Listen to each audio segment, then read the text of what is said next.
오늘 감사합니다. 오늘 이 거룩한 주일에 살아계신 하나님 앞에 나와서 예배드리기 위해서 원등갑처에서 모여주신 여러분들, 주님께서 예배드리신 은혜가 넘칠 수 있기를 바라겠습니다. 오늘 무엇보다도 우리 해외 선교위원회 헌신 예배와 또 아울러서 우리 지구촌 나눔재단의 선교 동역 후원 헌신 예배를 함께 우리 한신교회에서 드릴 수 있게 되어서 진심으로 감사를 드립니다. 또한 감사드리는 것은 오늘 부족한 사람을 이 강단에 세워주시고 또 우리 한신교회가 특별히 우리 지구촌 나눔재단을 위해서 기도해 주시고 또 많은 후원과 함께 많은 사랑을 베풀어 주심을 제가 우리 지구촌 나눔재단의 사무총장으로서 대신 여러분들에게 진심으로 감사를 드립니다. 우리 원로 되시는 김정복 목사님, 또 우리 주신 담임 목사님, 또 우리 장로님들, 또 우리 교회 앞에 여러분들에게 다시 한번 진심으로 감사를 드립니다. 제가 사실 오늘 어떠한 말씀을 드릴까 많은 생각을 하다가 특별히 오늘 해외 선교위원회 헌신 예배이기 때문에 하나님께서 우리에게 말씀하셨던 너희는 온 천하에 다니며 만민에게 복음을 전파하라고 하셨던 그 말씀을 우리 사랑하는 성도님들과 함께 나누면서 다시금 우리가 어떻게 복음을 전해야 될 것인가에 대한 비전을 함께 나누도록 그렇게 하겠습니다. 저는 아프리카 케냐의 선교사로서 만 35년을 사역을 하게 되었습니다. 그리고 3년 전에 저를 파송했던 교단의 선교부에 들어와서 제가 소속된 교단은 장로 교단인데 저희 교단에서 100개국에 2,560여 명의 선교사님들을 파송을 하고 있습니다. 그래서 본부에 들어와서 지난 3년 동안 이 2,560여 명의 선교사님들을 관리하고 또 그분들을 돕고 해서 어떻게 하면 선교를 효과적으로 진행할 것인가, 이것에 대한 일들을 감당을 하다가 작년 제가 9월 말일부로 임기를 마치게 되어지고 이어서 제가 우리 지구촌 나눔재단의 사무총장으로 들어오게 되었습니다. 우리 이성구 이사장님께서 가지고 계시는 그 비전, 나눔과 선교에 대한 비전에 저도 전적으로 동감을 하고 또 들어와서 보니까 우리 이성구 목사님뿐만 아니라 우리 김정복 목사님이 우리 부수석 부이사장님으로 저희 나눔재단에 많은 그러한 동력의 일을 하고 있는 것을 보면서 큰 감동을 받게 되었습니다. 지난 2월 초에 저희가 지구촌 나눔재단에 워크숍이 있었는데 그 워크숍에 제가 선교 특강을 하게 되었습니다. 그 특강 이후에 우리 김정복 목사님께서 저한테 말씀하시기를 우리 한신교회의 선교 헌신 예배 때 와서 함께 선교의 비전의 말씀을 나눴으면 좋겠다 하는 그러한 부탁을 받고 제가 오늘 오게 되어졌습니다. 그 가운데서 특별히 금년 들어서 저희 지구촌 나눔재단에서 이제 저희의 비전을 좀 더 확장하고 또 나누기 위해서 저희가 지구촌 나눔재단 선교 동역 순회 헌신 예배라는 이름으로 이제 각 교회들을 저희가 돌아가려고 하고 있는데 그 가운데 오늘 첫 번째로 우리 한신성결교회에서 이러한 예배를 하나님 앞에 드리게 되었습니다. 이 첫 번째라고 하는 것은 이게 굉장히 중요한 것이거든요. 이 첫 번째가 잘 돼야 두 번째도 되고 세 번째도 잘 됩니다. 첫 단추를 잘못 끼워 놓으면은 모든 게 다 얼그러져요. 그렇기 때문에 저희로서는 상당한 거룩한 부담감을 가지고 오늘 이 앞에 쓰게 되어졌습니다. 우리 한신교회에서 이제 첫 번째 이 순회 헌신 예배를 한다고 하는 이 소식을 듣고 이어서 이제 곧 저희가 4월 11일 날에는 이천 순복음교회에서 순회 헌신 예배를 드리고 또 4월 13일에는 또 저희가 한평에서 순회헌신 예배를 드리는 것으로 예정되어 있고 금년에 매월 한 차례씩 저희가 이러한 순회헌신 예배를 지켜서 나가려고 합니다. 여러분들께서 많이 기도해 주시기를 바라겠습니다. 또 하나는 저도 이 수많은 교회의 강단에 서봤고 또 큰 교회, 작은 교회 어디나 강단에 서봤는데 제가 그렇게 설교하는데 두렵고 떨리지를 않는데 오늘은 상당히 그 두렵고 떨리는 마음으로 이 자리에 서게 되었습니다. 왜 그러냐 하면은 제가 우리 김정복 목사님의 설교 말씀을 들었고 보니까 우리 김 목사님의 이 설교는 제가 평가한다고 하면은 상당히 논리적이고 그 다음에 은혜스러운 설교고 또 거기에 또한 영적인 파워력이 있는 그러한 말씀을 전해주시는 분이고 또 제가 우리 주신 목사님의 설교를 못 들었길래 제가 어제 낮에 유튜브에 가니까 여기에 우리 주신 목사님의 설교도 있어서 제가 설교를 듣게 되었습니다. 보니까 이렇게 설교를 참으로 잘하는 그곳에 오늘 제가 가서 어떤 말씀을 드려야 성도님들과 함께 은혜를 나눌 수 있을까 하는 그러한 생각이 되어졌습니다. 그런데 설상가상으로 그만 감기가 찾아왔습니다. 이래가지고 사실 오늘 오전 예배 마칠 때까지 제 코가 완전히 콧물로 수건을 적실 정도로 콧물이 질질질질 나오고 그 다음에 숨을 쉴 수가 없을 정도가 되어졌는데 오늘 오후 이후에 제가 기도를 많이 했습니다. 오늘 강단에 서야 되는데 정 안 되면은 못한다고 하고 이성구 이사장님한테 미루어 볼까 하는 그런 생각도 들었었는데요. 어쩌긴 말만 오후 4시 이후에 갑자기 제가 떠나기 전부터 숨도 제대로 쉴 수 있었고 더군다나 오늘 저녁에 맛있는 그 뭐라 해야 되죠? 무슨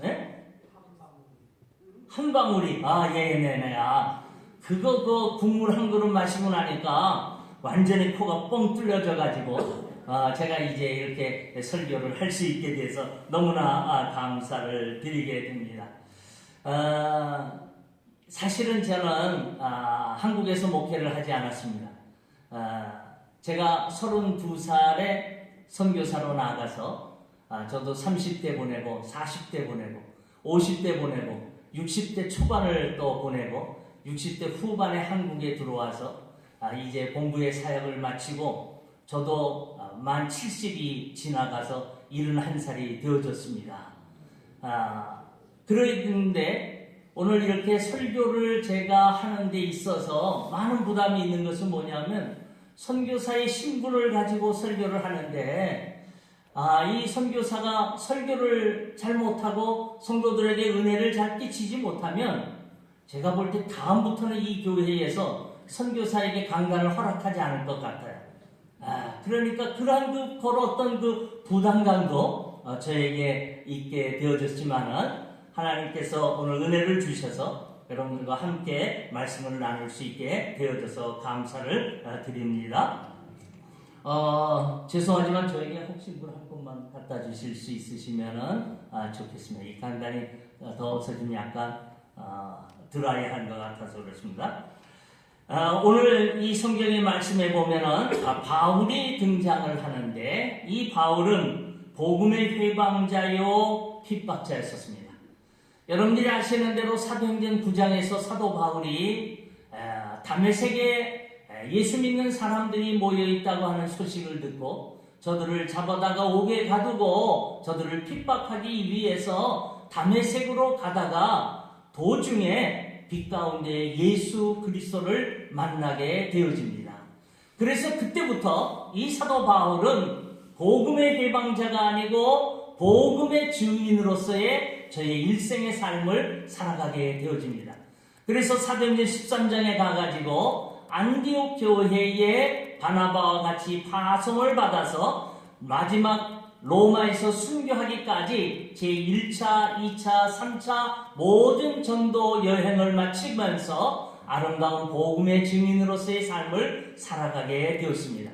그런데 오늘 이 본문의 말씀은 어떤 말씀이냐 하면은 이러한 사도 바울이 제1차 전도 여행을 마치고 자기를 파송했던 안디옥 교회로 돌아와서 그간에 있었던 선교적인 모든 일들을 보고하고 난 다음에 사도 바울은 제2차 전도 여행을 계획하게 되어졌습니다. 그래서 오늘 이 본문의 말씀은 사도 바울이 1차 전도 여행을 마치고 난 다음에 2차 전도 여행을 떠나기 전에 일어난 한 사건을 통해서 저희들에게 교훈을 해주고 있는 말씀입니다. 사도 바울은 1차 소아시아 일대를 마치고 난 다음에 제2차 전도 여행을 어디로 가려고 했느냐 하면은 저가 아시아로 가서 복음을 전하려고 했었습니다. 왜 아시아로 가려고 하는지 성경에는 자세하게 기록이 되어 있지 아니하지만은 사도 바울이 가려고 했던 도시가 있었습니다. 그 도시가 어떤 도시냐 하면은 7절에 보게 되니까 무시 앞에 이르러 비두니아로 가고자 애쓰되, 비두니아라고 하는 도시로 가서 사도 바울이 복음을 전하려고 했던 것입니다. 네, 감사합니다.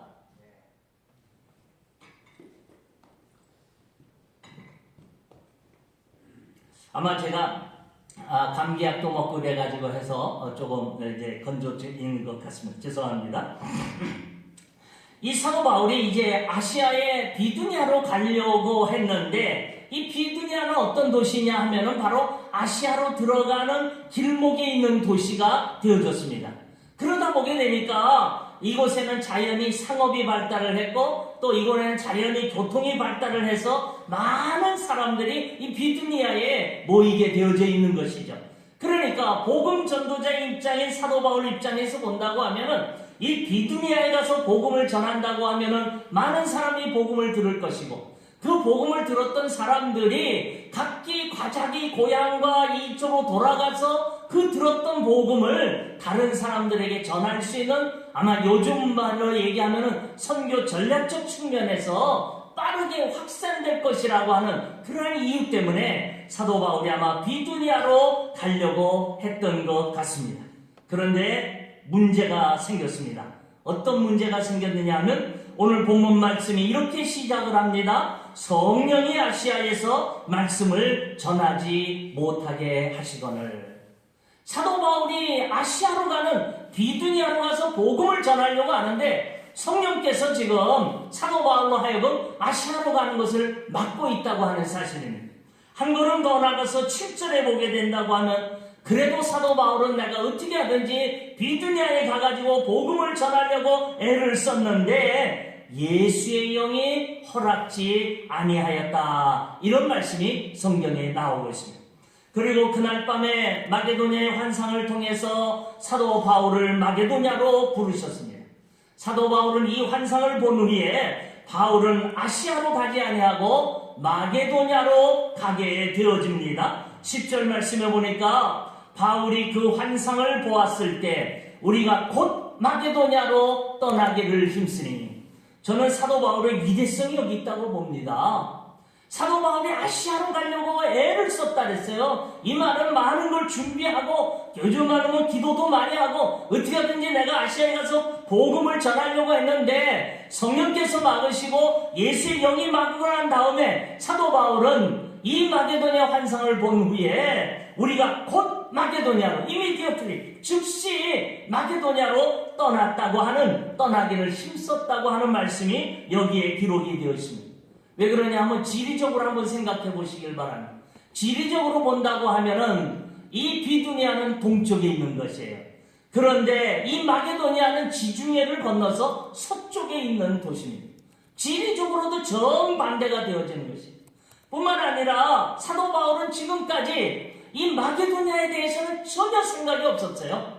저가 어떻게든지 나는 아시아로 가서 복음을 전하려고 했다고 하는 것입니다. 그래서 전혀 계획도 가지 아니하고 또 기도도 해보지도 아니했을 것이고, 또 이곳을 한 번도 가본 것도 아니기 때문에 어떤 사람이 살고 있는지 또 어떤 곳인지 전혀 알 수 없는 그러한 곳이었어요.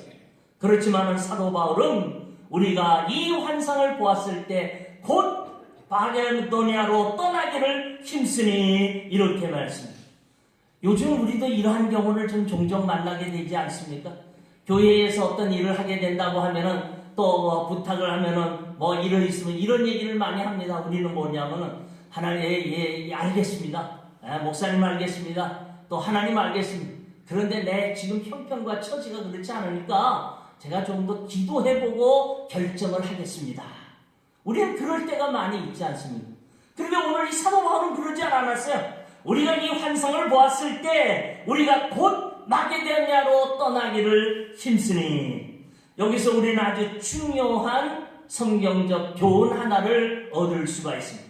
그것은 바로 우리의 계획도 중요하고 우리의 경험도 중요하고 우리의 결정도 중요하지만 이보다 더 중요한 것은 성령께서 뭐라고 말씀을 하시느냐, 주님께서 우리를 어떻게 인도하시느냐, 이게 더 중요하다고 하는 것이요.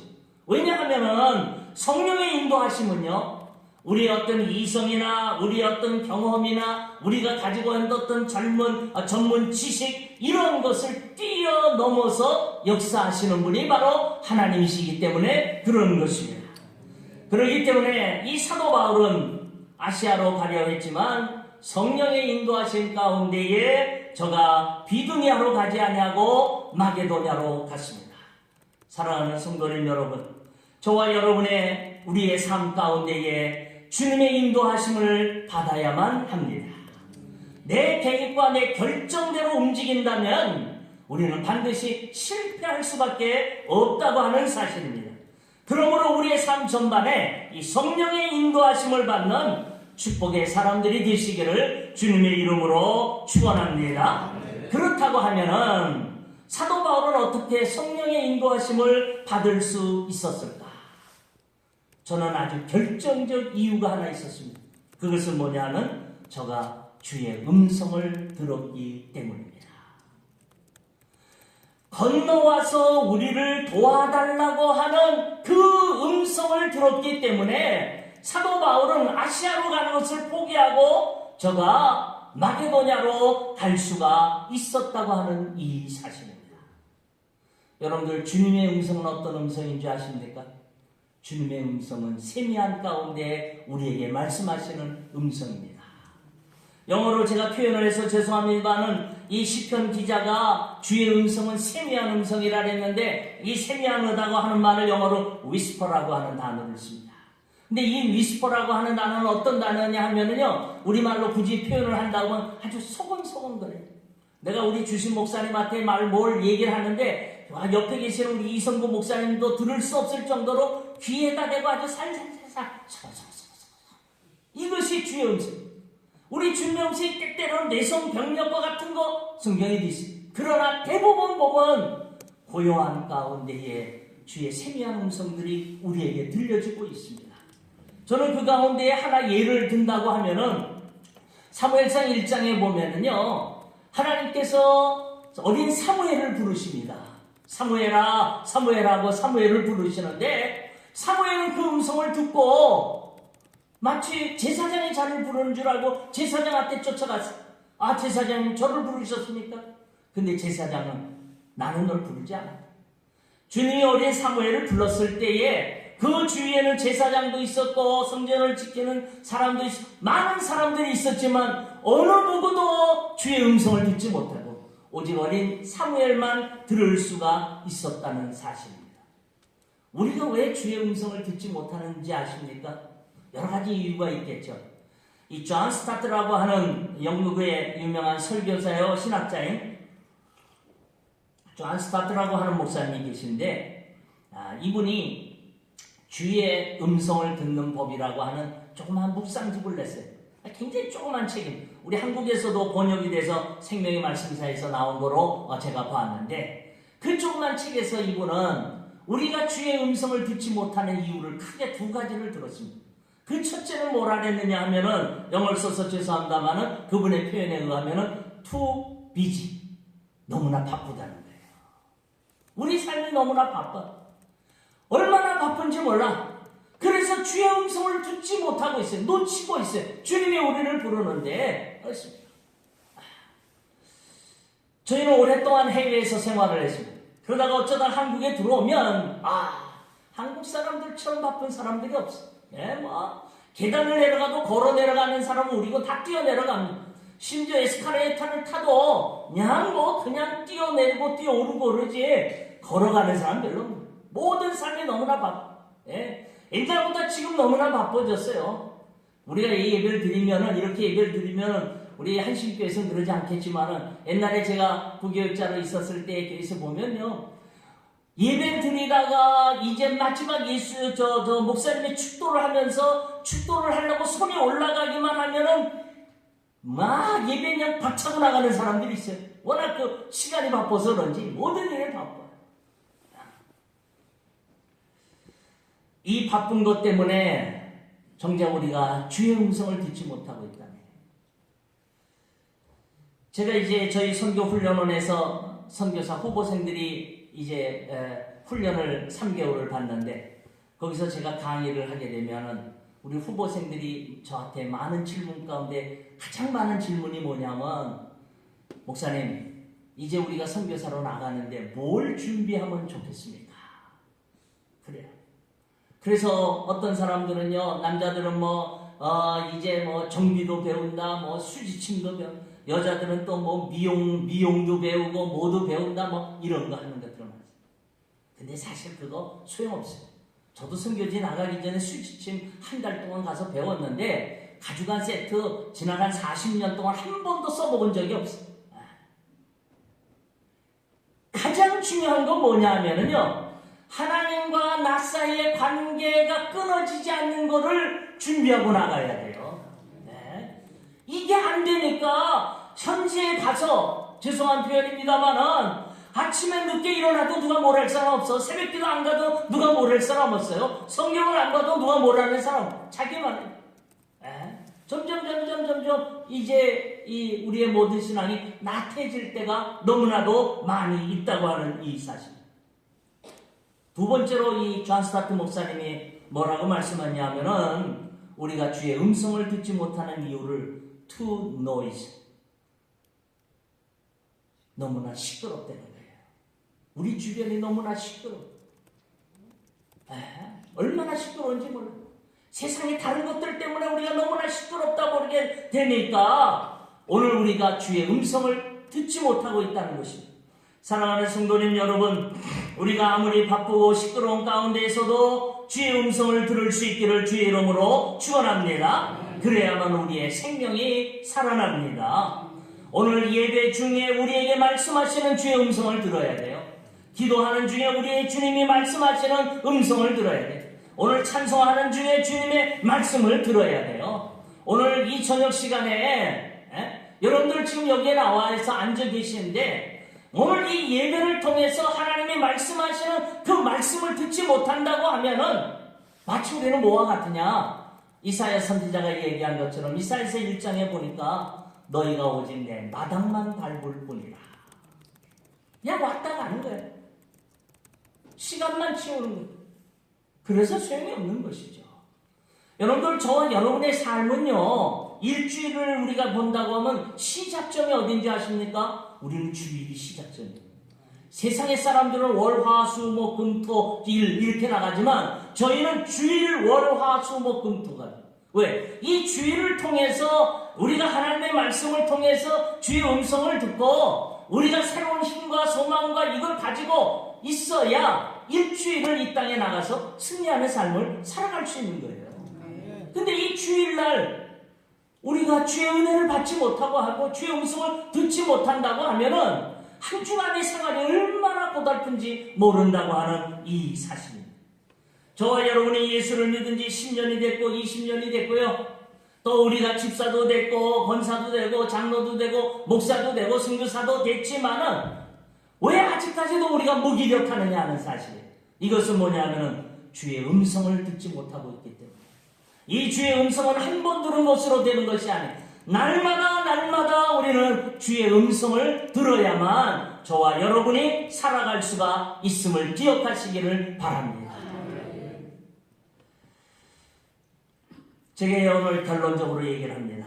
바울이 이렇게 아시아에서 마게도냐로 갈 수 있었던 결정적인 이유를 오늘 본문 말씀 10절 하반절에 기록이 되어져 있습니다. 10절을 봅니다. 바울이 그 환상을 보았을 때 우리가 곧 마게도냐로 떠나기를 힘쓰니 이는 하나님이 저 사람들에게 복음을 전하라고, 여기 저 사람들이란 거든요, 마게도냐 사람들에게 복음을 전하라고 우리를 부르신 줄로 뭐 했다 그랬죠? 인정함이라. 요 인정했다고 하는 이 말씀입니다. 이것을 영어 성경에 보게 된다고 하면 sure이라는 단어를 썼어요. 확신했다는 거예요. 확신했다. 깨달았어. 하나님이 나는 아시아로 가려고 기도하고 아시아로 가려고 준비했었지만 전혀 다른 마게도냐의 부름을 통해서 마게도냐로 부르신 것은 하나님이 저 사람들에게 복음을 전하라고 우리를 부르신 줄로 나는 확신해서 마게도냐로 떠났다고 하는 이 사실입니다. 하나님께서 오늘 저를 이곳에 부르시고 하나님께서 여러분들을 이 한신교회로 부르시고 주님을 섬길 수 있도록 집사로, 교사로, 성가대로, 또 사역자로 우리를 부르신 줄로 인정하시기 바랍니다. 이 인정하심이 있으면 이 주의 몸된 교회에서 자기에게 주어진 직분을 감당할 수 있어요. 근데 이 인정함이 없으니까 조금 하다 보면은 상처받고, 조금 하다 보면은 또 마음이 식어지고, 조금 하다 보게 된다고 하면은 다른 것이 바쁘고, 이러다 보면 그 자리와 그 위치를 떠날 수밖에 없다는 사실입니다. 150여 년 전에 우리 한국은요, 흑암의 나라였었습니다. 1920년도에 허버트 킨이라고 하는 사람이 그 당시 세계 선교의 그 개관이라고 하는 책을 썼습니다. 우리 한국의 1972년도에 그 칠레계 출판사에서 출판을 한 책인데 거기에 보면은요 우리 한국 편이 딱 3페이지가 기록이 되어 있습니다. 근데 그 한국 편에 보니까 한국이 어떤 나라냐 하고 표현이 되어 있는데 거기에 이렇게 우리 한국을 표현했습니다. 한국은 세계에서 가장 가난한 나라 중에 하나이다. 예. 지금 우리가 지금 배불리 먹고 조금 잘 살죠? 예. 그때는 어려웠어. 여러분들 1920년 되면은요, 미국은 벌써 102층의 엠파이어 스테이트 빌딩이 세워진 때. 근데 우리나라는 다 학고방밖에 없었어요. 대골 빼놓고는 다 운막집이에요. 그렇지 않습니까? 세끼 밥 먹고 사는 것도 모르겠습니다만은 저희가 어렸을 때만 해도 제 위에 우리 아버님, 어머님 세대에는 더 어려웠지 않습니까? 지금 저희가 이렇게 좀 잘 살게 된 거, 이거 별 몇 년 안 되고 있습니다. 기껏해 20여 년도 안 되는 이런 판이거든요. 우리 한국이 얼마나 가난한지 모르겠어요. 여러분들 제가 장충동에 제가 어디 살았느냐면 서울의 신당동, 장충동 여기에 살았습니다. 근데 거기에 장충체육관이 있었어요. 여러분들 제가 얼마 전에 가다 보니까 아직도 있더라고요. 장충체육관. 지금 보니까 요만 손바닥만한 조그만 체육관 하나 있어요. 거기에서 제가 어렸을 때 김율 선수의 레슬링 빡치게 한다라고요. 권투 선수 이런 선수들이 해협한다면요. 그냥 몰래 연통 타고 올라가서 거기 넘어가다가 잡혀서 혼나기도 하고 그랬던 그런 추억이 있는 그러한 장충체육관인데 그 장충체육관을 1960년도에 장충체육관을 우리 한국이 지을 돈이 없었어요. 그래서 그 장충체육관을 누가 지어줬는지 아십니까? 필리핀이 지어줬습니다. 그때 당시에 우리 한국의 국민소득이 85불이었어요. 근데 필리핀은요 500불이었어요. 엄청나게 잘 살았던 나라예요. 지금 필리핀이 지금 우리보다 경제적으로 뒤집었다고 해서 우리가 무시하면, 그래서 제가 우리 필리핀 선교사들 선교대회에 가가지고 우리 필리핀 선교사들한테 뭐라 했냐면, 여러분들 이 필리핀의 땅에서 사역을 하면서 이 필리핀에 대한 감사를 잊지 말라. 교만하지 마라. 지금 조금 말이야 낫다고 해갖고 필리핀 사람들 무시하지 마라. 1960년대 우리는 이들보다도 더 못 살았어. 오죽하면 끝까지 체육관 하나 지을 돈이 없었어 나라에. 필리핀이 원조해갖고 지었느냐 하는 것이죠. 얼마나 가난한 나라였어요. 일제시대에 더 하지 않았습니까? 20년대. 가난하고 무지한 백성들이라고 기록이 되어져 있습니다. 그 다음에 두 번째로 한국은 어떤 나라냐 하면 질병이 창궐하는 나라라 했어요. 그때 당시에는 콜레라, 장티푸스부터 시작을 해서 온갖 병들이 많았어요. 유행병들이. 왜? 다 환경이 좋지 않아서. 저희 어렸을 때 학교 가면은요, 몸 아팠으면 여름만 되면 콜레라 예방주사 맞고, 장티푸스 예방주사 맞고, 뭐 이질 예방 모두 맞고 그랬어요. 지금 아프리카가 그런 상황이에요. 저희가 아프리카에 들어갈 때에 이 주사 카드를 만드는데 전부 6대를 맞아야 돼요. 콜레라 주사부터 황열병 주사부터 이런 주사를 다 맞아야만 아프리카에 들어갈 수가 있었어요. 지금 우리 한국에 주사 안 맞을걸요? 콜레라 주사 맞는지, 장티푸스 주사 맞는지 모르지만, 하여튼 저는 어렸을 때 맞았어. 학교 다닐 때 맞았는데. 그만큼 우리나라에 질병이 창궐하는 나라. 제가, 한 20여 년 전에 루안다라고 하는 저희 케냐 옆에 있는 나라에 내전이 일어났습니다. 거기에 이제, 제가 좀 돕기 위해서 잠깐 들어갔는데요. 하룻밤에 콜레라가 도니까 한 마을에서 2,000명, 3,000명이 죽어나갑니다. 얼마나 많은 사람이 콜레라로 죽는지 이 사람들 장사 지낼 수가 없어요. 이래서 어떻게 하느냐면 아침이 되면은요, 이 콜레라로 죽은 사람들을 비닐에다가 똘똘 말아가지고 길거리에다가 쫙 내다 놓습니다. 죽은 사람.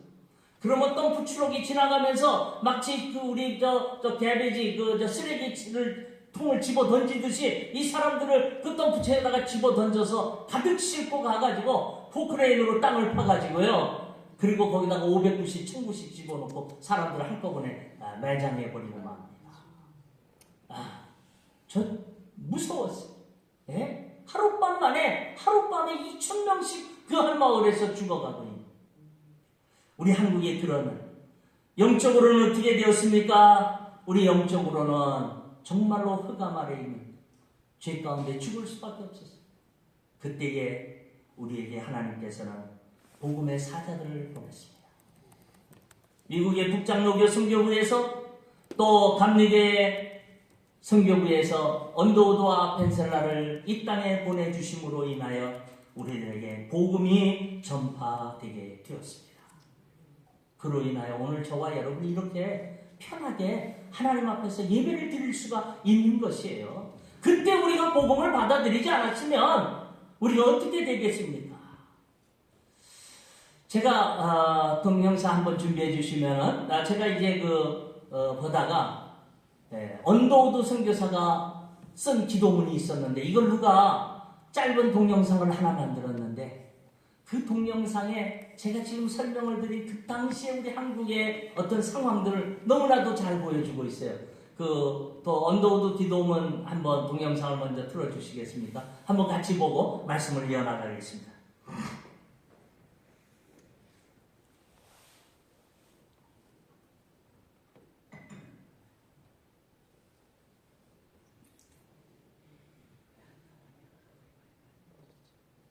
준비가 안 됐나요? 네.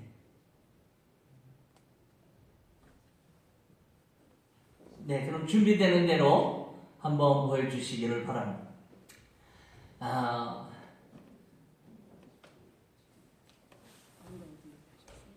서울에 가면 합정동에 외국인 묘가 하나 있습니다. 저는 선교사로 있을 때 가끔 가다가 한국에 들어오면 그 외국인 묘를 꼭 한 번씩 들릅니다. 양화진이라고 하는 곳에 묘가 있는데 한 500구 정도가 거기에 있습니다. 근데 그 500구의 중에서 250구 정도, 절반 정도는 선교사들과 선교사들의 자녀들에 대한 묘가 있고요. 한 250구는 그 개화기 구한말에 우리 한국을 위해서 지대한 영향을 끼쳤던 사람들의 외국인들이 거기에 묻혀져 있습니다. 여기에 이곳에 외국인 묘가 세워진 유래는 이렇습니다. 1884년도에 우리나라에 갑신정변이 일어났어요.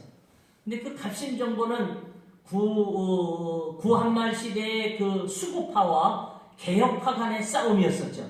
근데 그 개혁에 앞장섰던 사람이 고종 황제의 부인이었던 민비를 비롯하여 그 분들이 이제 그 개혁파였고, 수급하는 대원군을 비롯해서 이분들이 수급하였어요.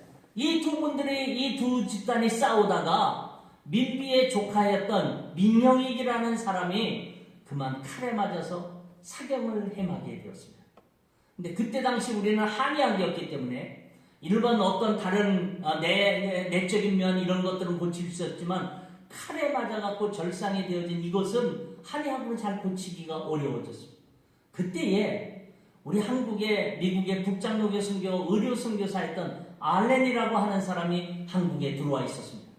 근데 이 알렌이라는 선교사가 이 민영이교를 3개월 동안 잘 열심히 간호해가지고 치료해서 이 민영이기 살아났습니다.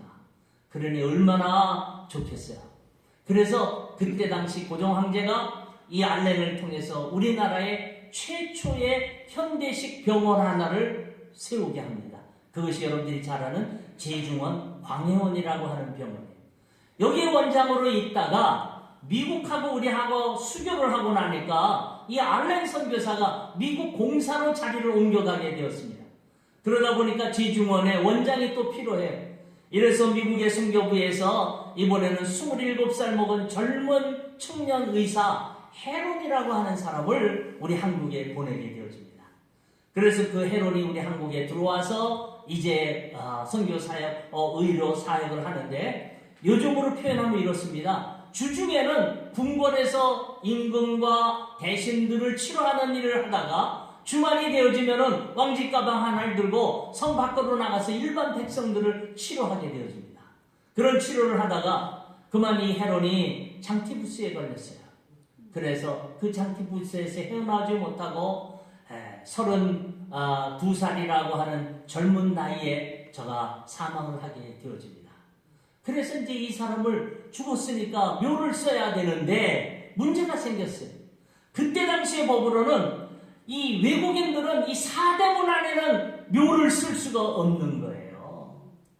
그래서 한여름에 죽어서 이제 시체는 요즘같이 뭐 냉동시설이 있는 게 아니라 시체는 썩어가고 어찌할 수 없는 그러한 상황이 되어졌을 때 고종 황제가 이 알렌을 통해 가지고 땅을 하사를 합니다. 그것이 어디냐면 지금의 그 양화진. 여기에는 바로 그 전에 신미양요 때 프랑스 함대가 들어오고 거기에 천주교인들이 또 잡혀가지고 모기를 쳐서 떨어진 절두산이라고 하는 데가 바로 그 자리인데, 이곳에 우리 헤론이라고 하는 사람이 최초로 묻혀지게 됩니다. 그 이후부터 이제 이 무덤에 많은 사람이 묻히는데, 그 묻힌 거기에 가서 보면은 이 무덤들이 쭉 있어서 제가 한 15분 정도 한 바퀴를 다 돌고 난 다음에 제가 거기 언더우드 선교사 묘회 앞에 서서 잠시 묵상을 합니다. 그런데 거기 언더우드 묘에는 3대가 묻혀 있어요. 우리나라 최초의 선교사였던 호레이스 언더우드가 있고, 그의 아들이 묻혀 있고, 그의 손자가 거기에 묻혀 있습니다. 저는 거기에서 이런 기도를 드려봅니다. 하나님, 왜 이 사람들이 여기에 묻혀 있을까요? 무엇 때문에 여기에 묻혀 있을까? 저들이 어떤 일확천금을 얻기 위해서 우리 조선 땅에 왔을까요? 아니면 저들이 어떤 일가 친척이 있어서 방문하기 위해서 왔을까요? 아니면 어떤 높은 벼슬을 얻으려고 우리 한국 땅에 왔을까요? 그게 아니었어요. 그렇다고 하면은 저들이 왜 우리 한국 땅에 와서 여기에서 죽어서 여기에 묻혀 있을까요? 그것이 저의 퀘스천이었어요. 그리고 바로 그 옆에 가면은 기념관이 하나 있습니다.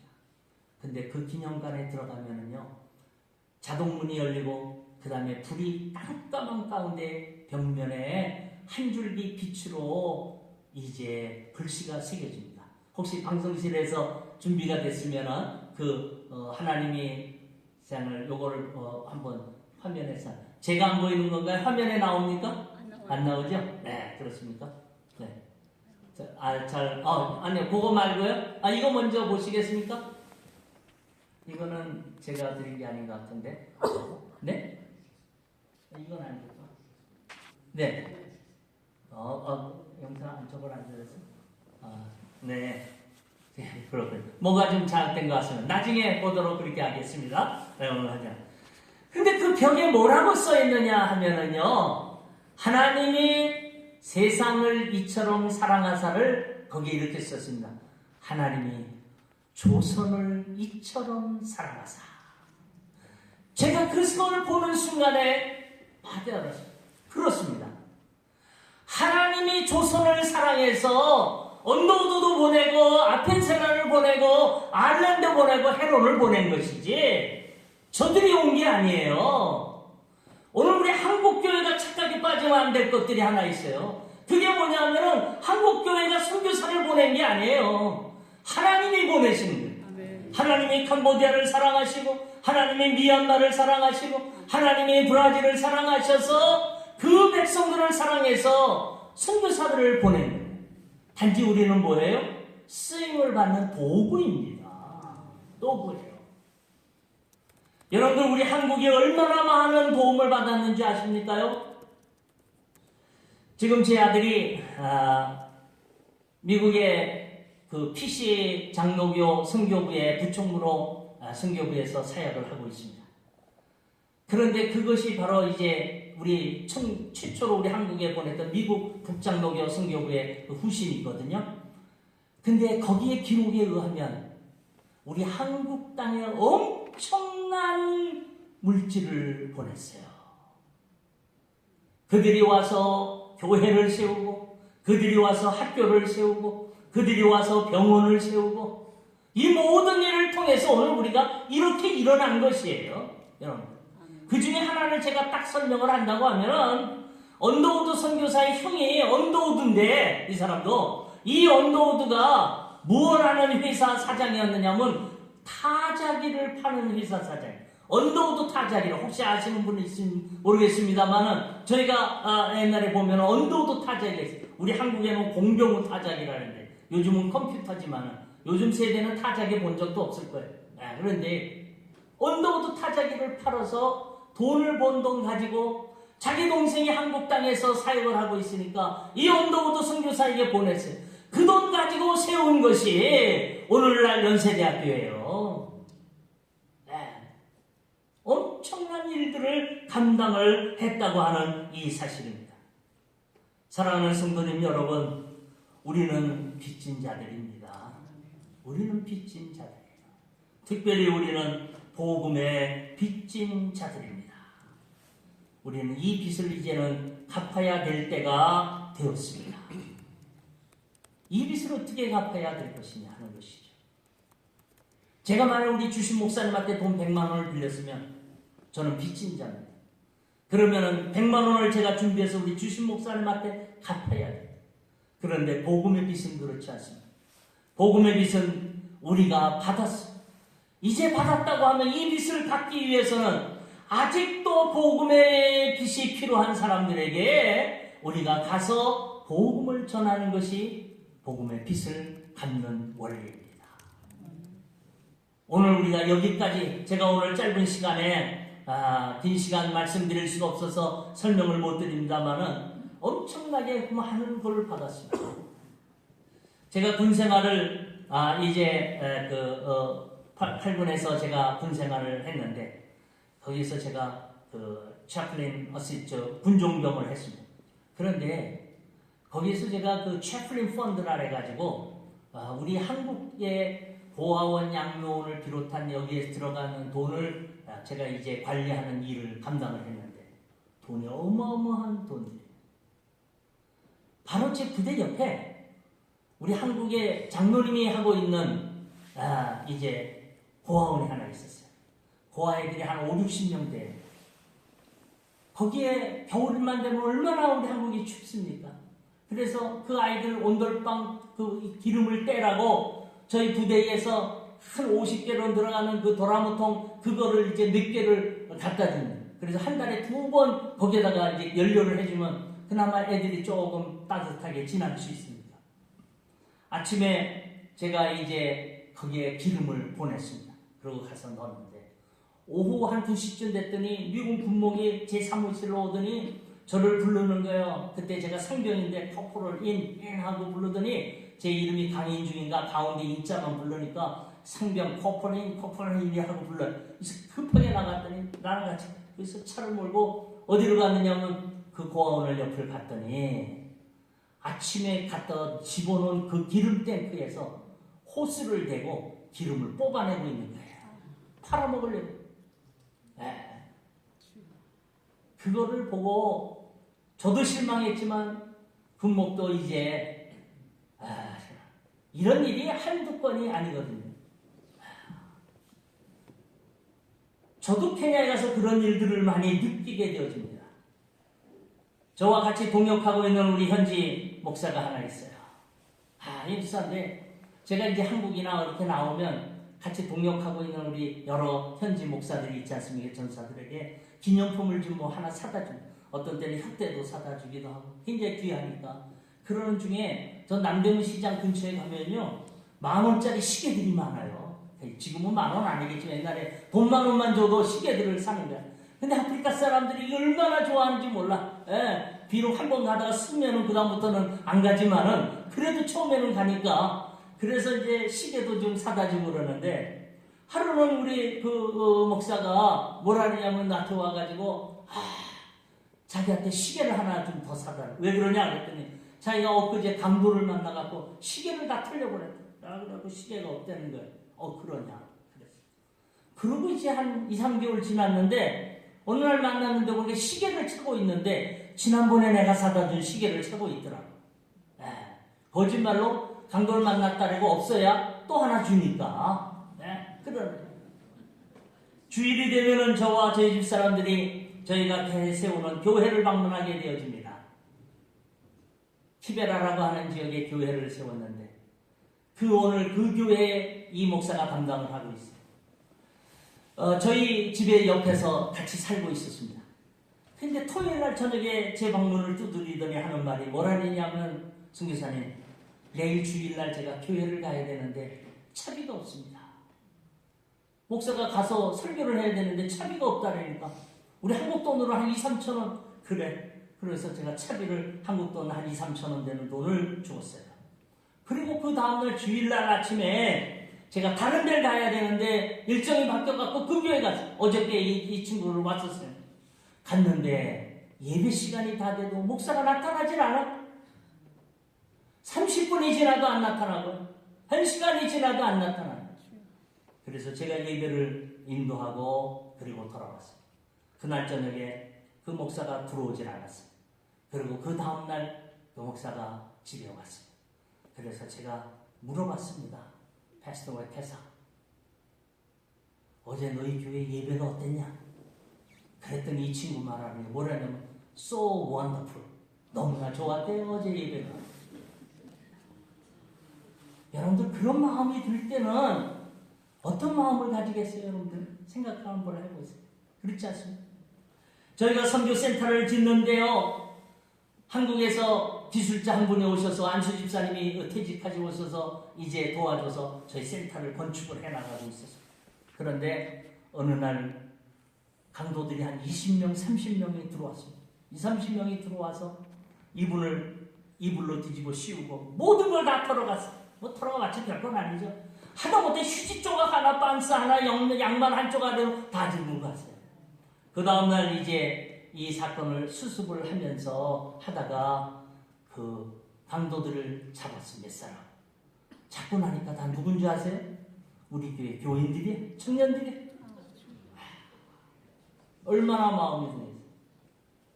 그래서 제가 이런 설교를 했습니다. 내가 여기다가 교회를 세우는 거는 우리가 예배드릴 곳이 없어서 교회 세우는 게 아니다. 우리 가족이. 내가 여기다 학교 세우는 거는 우리 아이들 교육시키려고 세우는 게 아니에요. 여러분들을 위한 거예요. 그렇지 않습니까? 떠나고 싶은 때도 있어요.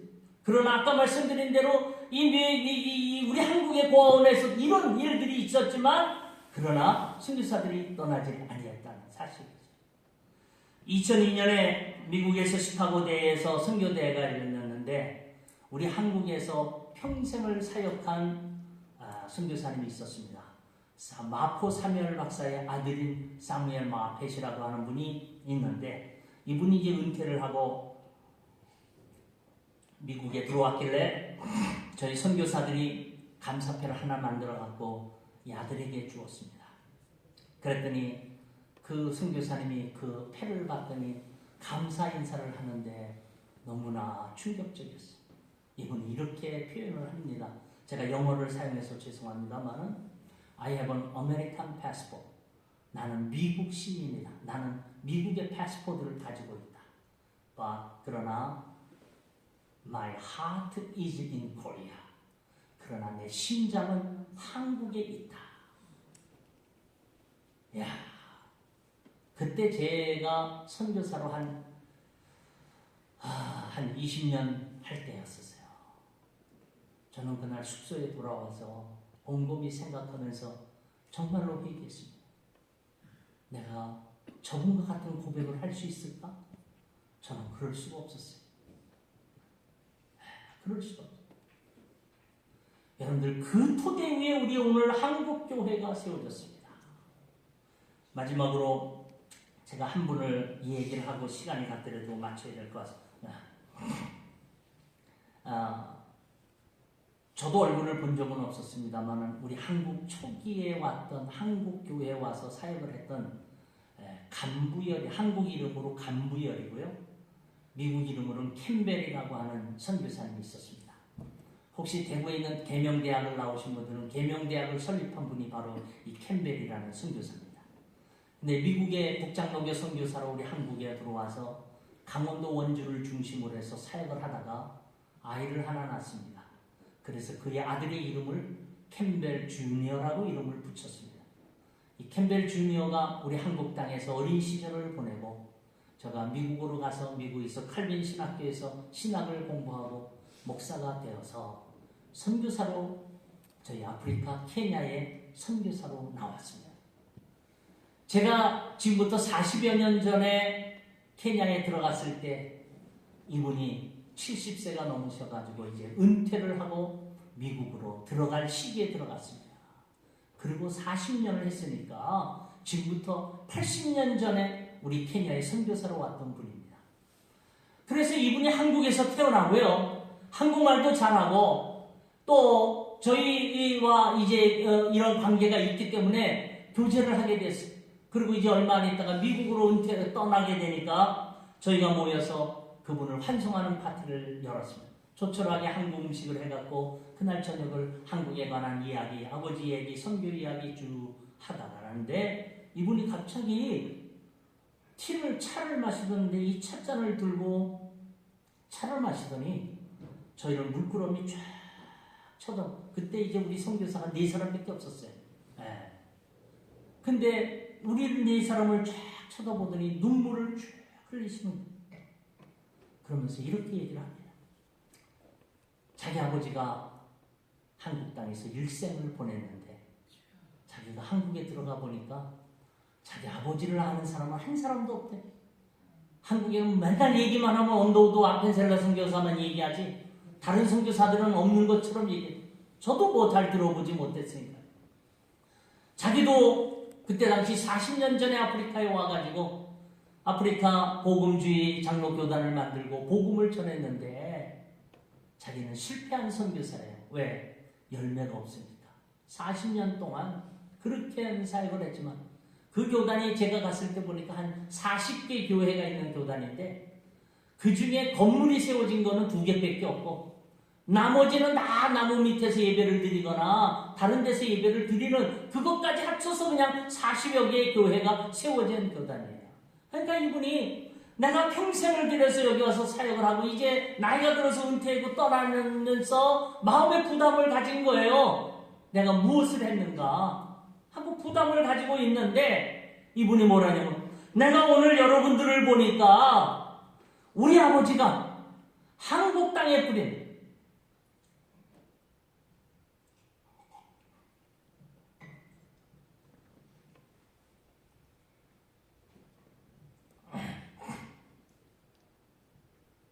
우리 아버지가 한국 땅에 뿌렸죠.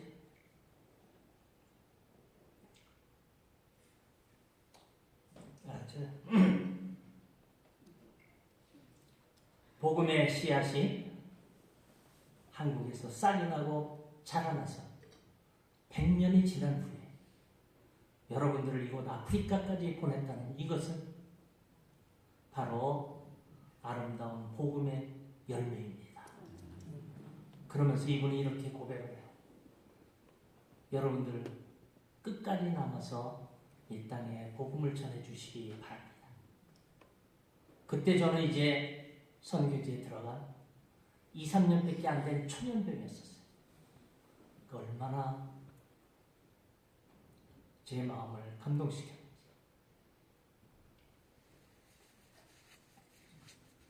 아마 제가 35년을 선교지에서 지날 수 있었던 하나의 계기가 되고 원동력이 되는 그런 것이죠. 여러분들, 우리가 지금 한국교회가 지금 선교에 대해서 이래저래 말이 많습니다. 선교사들의 실수와 여러 가지 것 때문에 선교사를 비난하는 것들도 저도 누구보다도 제가 잘 알고 있습니다. 그렇다고 해서 우리가 해야 될 일을 하지 않으면 안 됩니다. 우리 이 땅에도 그러한 모든 것들을 겪어내며 초기에 우리 한국 선교사들이 끝까지 남아서 우리에게 복음을 전해 주었기에 오늘 저와 여러분이 이 땅에서 이렇게 아름다운 교회에서 하나님 앞에 예배를 드릴 수가 있는 것입니다. 오늘 우리 한국교회를 축복해 주셨습니다. 1980년대, 90년대, 2000년대를 지나면서 말할 수 없는 축복을 세워주셨. 세계 선교 역사상 유례없는 그러한 빠른 복음의 전파를 가져오게 되었습니다. 세계 10대 교회 안에 7개 교회가 우리 한국에 있는 교회가 들어갈 정도로 성장을 했습니다. 그런데 오늘 우리 한국교회의 형편이 어떻습니까? 오늘 식사를 하면서 우리 김정범 목사님하고도 말씀을 나눴습니다만 우리 한국교회가 성장하는 과정에 교회만 세우고 교회를 크게 세우면 성도들이 몰려온다고 생각을 했어요. 그러다 보게 되니까 분에 넘치게 빚을 얻어서 교회를 세운 교회들이 얼마나 많은지 몰라요.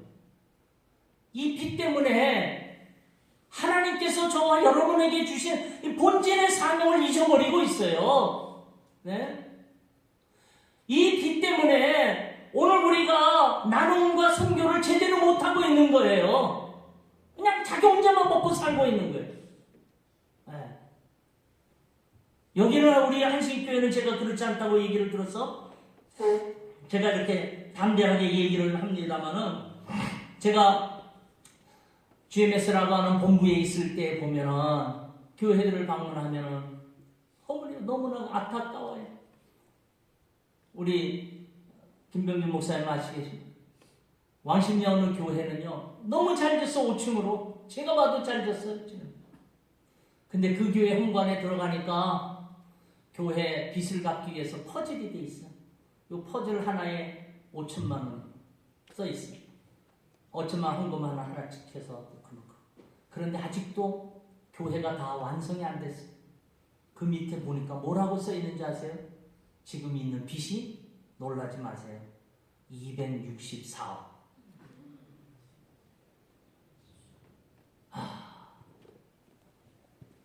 그분이 우리 GMS 선교부의 부이사장을 하는데 선교부에 단 10원도 투자를 못해. 교회 264억을 갚아야 되니 부이사장을 하면 뭐합니까? 그냥 이름만 가지고 있는 것이지. 오늘 우리 한국교회가 주님께서 저희들에게 말씀해 주신 본질을 잃어버릴 때에 하나님의 역사는 중단합니다. 하나님은 촛대를 옮기실 것입니다. 우리가 이 경고를 들어야 돼요. 그러나 우리 사랑하는 우리 한신교회가 저희 지구촌 나눔재단과 함께 이 일을 감당할 수 있게 돼서 너무나도 감사를 드립니다. 이 마지막 시대에 우리들에게 주신 하나님의 이 귀한 사역들을 감당할 수 있는 아름다운 교회가 되기를 주의 이름으로 축원합니다. 기도합니다. 하나님 감사합니다. 오늘 우리 해외 선교위원회 헌신 예배와 함께 저희 지구촌 나눔재단의 순회 헌신 예배로 드리게 됨을 감사합니다. 주님께서 이곳에 주의 몸된 교회를 세워주셨사오니 이 몸된 교회를 통하여 맡기신 일을 감당하는 아름다운 교회가 되게 하여 주시옵소서. 예수님의 이름으로 기도하옵나이다.